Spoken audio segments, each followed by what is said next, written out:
বিসমিল্লাহির রহমানির রহিম। E-GP and tender কনসালটেন্টের আজকের পর্বে আপনাদের সবাইকে স্বাগত। আজকের পর্বে আমরা যে কোনো একটা টেন্ডার ওপেন হওয়ার পরে সেই টেন্ডারের এসএলটি অ্যানালাইসিসের মাধ্যমে উইনার ঠিকাদার কে হবেন সেটা সিলেকশন প্রক্রিয়া শিখব।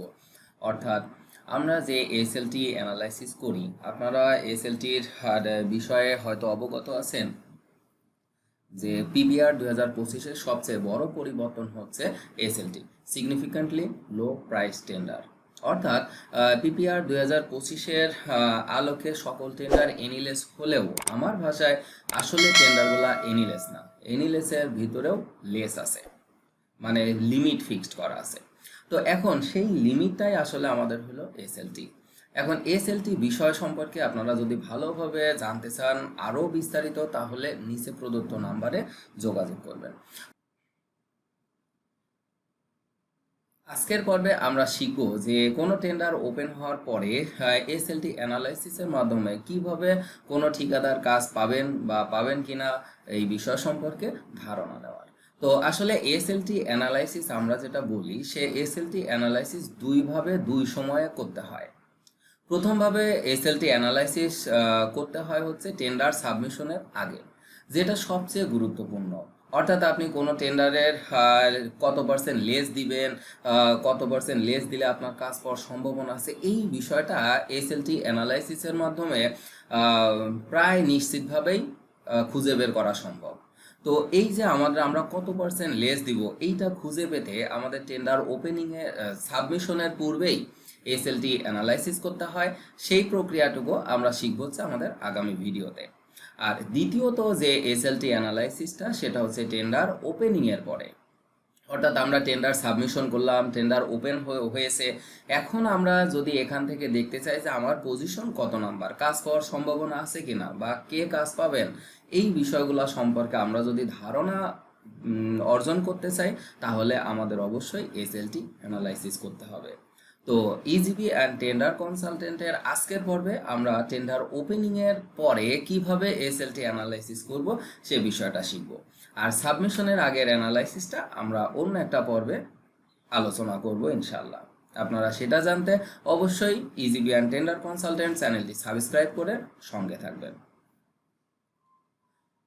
তো আমরা যদি আমাদের আজকের অংশ শুরু করি যে ওপেনিংয়ের পরে কিভাবে আমরা মানে উইনার বিডার বা আমার পজিশন সম্পর্কে ধারণা অর্জন করতে পারবো, সেই ক্ষেত্রে আমাদের প্রথমে একটা ওপেনিং রিপোর্ট লাগবে।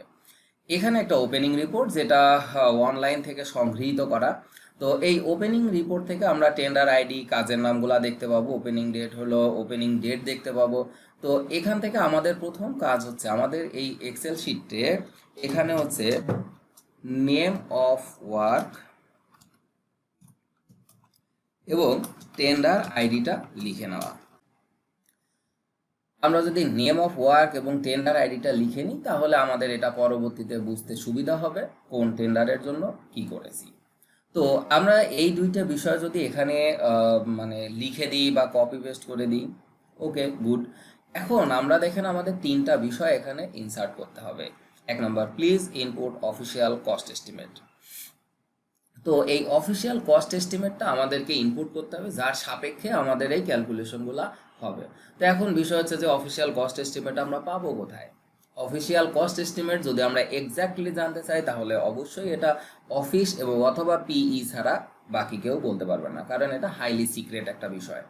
তো আমরা এক্ষেত্রে কি করি, এই টেন্ডারের যেটা এস্টিমেটেড কস্ট বা এপিপি কস্ট, সেটা ধরে আমরা ক্যালকুলেশন করতে পারি। কারণ সেই ক্ষেত্রে আমাদের এই ক্যালকুলেশনটা 95 to 99% অ্যাকুরেসি থাকবে। কেন? কারণ হচ্ছে অফিসিয়াল কস্ট এস্টিমেট এপিপি কস্টের থেকে সমান হবে অথবা কিছু হলেও কম হবে, কখনো বেশি হবে না। তো কতটুকু হবে বা কতটুকু, তার লিমিট তো ফিক্স না। তো সেই ক্ষেত্রে আমরা কি করব, আপাতত অফিসিয়াল কস্ট এপিপি কস্টটাই নিয়ে আসবো। তো এপিপি কস্ট, এই টেন্ডারের এপিপি কস্ট আমি এখানে বের করে রেখেছি। আপনারা যদি জানতে চান যে কিভাবে কোনো টেন্ডারের এপিপি কস্ট খুঁজে বের করতে হয়, তাহলে অবশ্যই যোগাযোগ করবেন। তো এখান থেকে এপিপি কস্ট হলো পেস্ট করে দিলাম। আমাদের প্রথম ইনপুটের বিষয়টা শেষ। তো এখন আসি আমরা দ্বিতীয়টা, please input latest price index in government procurement process on EGP portal within 27 days before tender opening. অর্থাৎ টেন্ডার ওপেনিং এর দিন এবং তার পূর্ববর্তী 27 দিন, এই টোটাল 28 দিনের যে মূল্য সূচক NPPI, national public procurement price index, সেটা এখন আমাদের ইনপুট করতে হবে। তো এই যে এই এনপিপিআই এর ভ্যালু, এটা কিন্তু ঠিকাদারি কোনো প্রতিষ্ঠান কখনোই দেখতে পাবে না, এটা জানবেও না, এটা ট্যাক্স চেয়ারপারসন দেখতে পাবেন। তো সেই ক্ষেত্রে এনপিপিআই আমরা সংগ্রহ করে রেখেছি। এই টেন্ডারটা যত তারিখে ওপেনিং ছিল তখন এনপিপিআই ছিল হচ্ছে 0.918। তো এটা আমরা সংগ্রহ করেছি বা এটা আমাদের কাছে ছিল, আমরা এখানে লিখলাম। আপনারা যখন অ্যানালাইসিসটা করবেন তখন কত তারিখের ওপেনিং ডে রাত 11:59 এনপিপিআই ক্রিয়েট হয়, তো সেই ক্ষেত্রে আপনারা সেটা জানার চেষ্টা করবেন। আচ্ছা, এখন আমাদের কাজ হলো প্লিজ ইনপুট কোটেড রেট। এখন এখানে আমাদের কতজন ঠিকাদার অংশগ্রহণ করেছেন, কত রেট কোড করেছেন, সেই বিষয়টাই এখানে আমাদের এখন ইনপুট করে দিতে হবে। তো এইটা যদি আমরা ইনপুট করে দেখেন, তো আমাদের যেটা টর টুটা আছে আমরা এখানে দিয়ে রেখেছি। তো এখান থেকে এখন আমরা একটা একটা করে কপি করে এখানে পেস্ট করব। প্রথমে একজনেরটা নিলাম, তারপরে ওনার হচ্ছে কোটেড রেট। এভাবে আমরা সকল ঠিকাদারের নাম এবং কোটেড রেটটা দিয়ে দেবো। এমনকি আমরা যদি নামটা নাও নিই, শুধুমাত্র আমরা যদি কোটেড রেট নিই, নাম আমাদের এক্ষেত্রে প্রয়োজন নাই।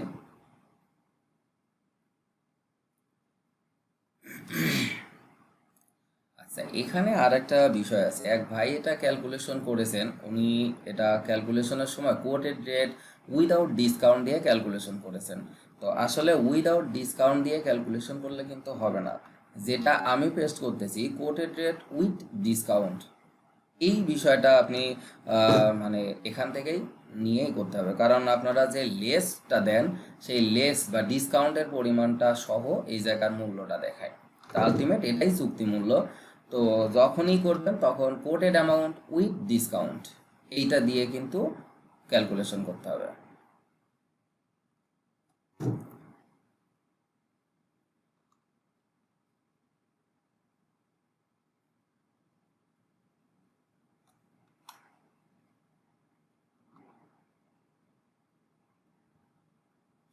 আপনারা যদি এসএলটি অ্যানালাইসিস আরও বিস্তারিতভাবে শিখতে চান তাহলে নিচের নাম্বারে যোগাযোগ করবেন।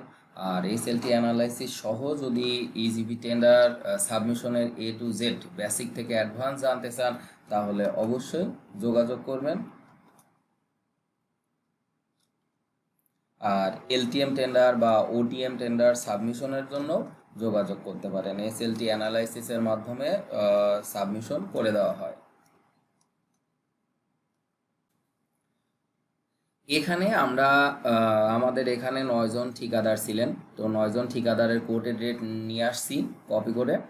আর হচ্ছে এই 9 জন ঠিকাদারের এখানে আমরা নাম দিলাম ABCD, এখানে quoted rate, official cost estimate দিলাম, এনপিপিআই দিলাম।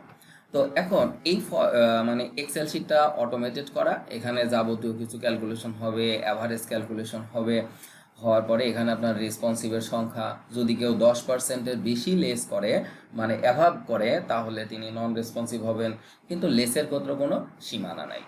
তো এখন এখানে 9.55% সর্বোচ্চ লেস, তারপরে -4.24% লেস। এখন এখানে যদি দেখেন যে 3টা কালার করা আছে, এই কালার থেকে আমাদের ওয়েটেড অ্যাভারেজ ক্যালকুলেশন হবে, যেমনটা আপনারা পিপিআর 2025-এর তফসিল 18-তে দেখে থাকবেন। ওয়েটেড অ্যাভারেজ ক্যালকুলেশন করতে হয়, স্ট্যান্ডার্ড ডেভিয়েশন ক্যালকুলেশন করতে হয়।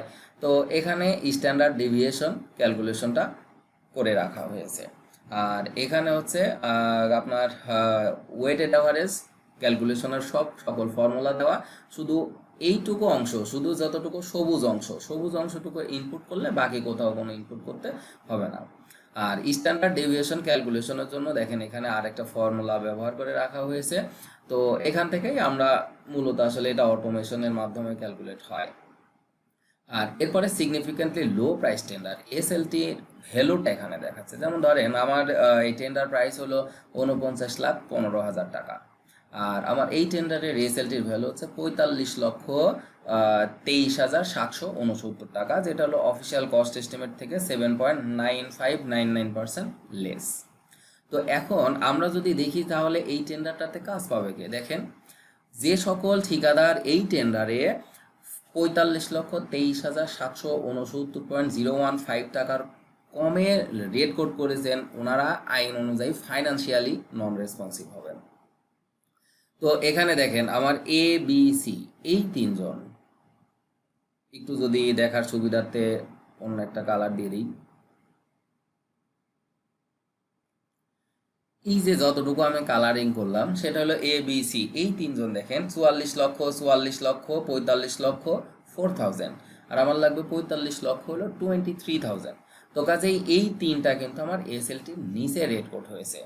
তো ফলে ওনারা এই তিনজন কিন্তু এসএলটিতে দেখেন এখানে ফাইনাল র্যাঙ্কিংয়ে নন রেসপন্সিভ শো করতেছে, কারণ এনারা এসএলটি হয়ে ফাইন্যান্সিয়ালি নন রেসপন্সিভ। এখন এসএলটি 45,23,769.015 ঠিক উপরে আছেন হলো ঠিকাদার ডি। এটাকে যদি কালার দিই তাহলে এইটা দেখেন 45,45,000। তো ফলে এইটাই আমার এসএলটি ভ্যালুর ইনস্ট্যান্ট উপরে, ফলে ইনি ফাইনাল র্যাঙ্কিংয়ে হবে 1। এরপরে যে বেশি আছে ফাইনাল র্যাঙ্কিংয়ে 2, 3, 4, 5, 6 এভাবে ফাইনাল র্যাঙ্কিংয়ে চলতে থাকবে। তো ফাইনাল র্যাঙ্কিংয়ে যিনি 1 থাকবেন তিনিই আসলে উইনার হবেন। তো এখন উইনারের পোস্ট কোয়ালিফিকেশন করা হবে। যদি পোস্ট কোয়ালিফিকেশনে কোয়ালিফাইড হন তাহলেই এনার নামে নোয়া ইস্যু করা হবে, আর যদি পোস্ট কোয়ালিফিকেশনে ডিসকোয়ালিফাইড হন তখন পরবর্তী জন বা তার পরবর্তী জন চলে আসবে, সেটাও এসএলটির মাধ্যমে নির্ধারিত হবে। তো এইভাবেই যদি একাধিক টেন্ডারে এসএলটি মানে একই টেন্ডারে যদি একাধিক ঠিকাদার অংশগ্রহণ করে থাকেন তাহলে তার এসএলটি ক্যালকুলেশনের প্রসেস হচ্ছে এরকম।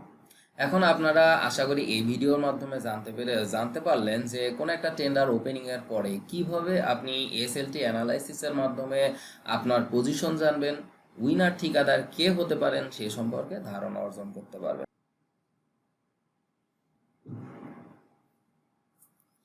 আশা করি আপনারা এসএলটি অ্যানালাইসিস সম্পর্কে বুঝতে পেরেছেন। এখন কোন কোন টেন্ডারে এসএলটি হয় এটা একটা বড় প্রশ্ন, আর কোন কোন টেন্ডারে এসএলটি হবে না, যদি এই বিষয়গুলো সম্পর্কে জানতে চান তাহলে আমার এই ভিডিওটি দেখুন, তাহলে সুস্পষ্ট ক্লিয়ারভাবে বুঝতে পারবেন যে এই টেন্ডারে এসএলটি হবে, এই টেন্ডারে এসএলটি হবে না, করণীয়টা কি হবে। তো সেই ক্ষেত্রে আশা করি যে আপনারা সফলতার পথে অনেক দূর এগিয়ে যাবেন, কারণ যত জানবেন তত আপনার জন্য সামনে পথ চলা সুবিধা হবে। যদি কেউ এসএলটি অ্যানালাইসিস বিস্তারিতভাবে শিখতে চান তাহলে অবশ্যই নিচে প্রদত্ত নাম্বারে যোগাযোগ করবেন। আর যদি এসএলটি অ্যানালাইসিসের মাধ্যমে ইজিবি টেন্ডারিংয়ের A to Z বেসিক বিষয়গুলো জানতে চান তাহলেও কোর্সের ব্যবস্থা আছে, নিচে প্রদত্ত নাম্বারে যোগাযোগ করবেন, ইনশাল্লাহ শিখতে পারবেন। তো যদি কোনো প্রশ্ন থাকে, কনফিউশন থাকে তাহলে অবশ্যই কমেন্ট করবেন। ইজিবি অ্যান্ড টেন্ডার কনসালটেন্ট চ্যানেলটি সাবস্ক্রাইব করে সঙ্গে থাকবেন। সবাইকে ধন্যবাদ।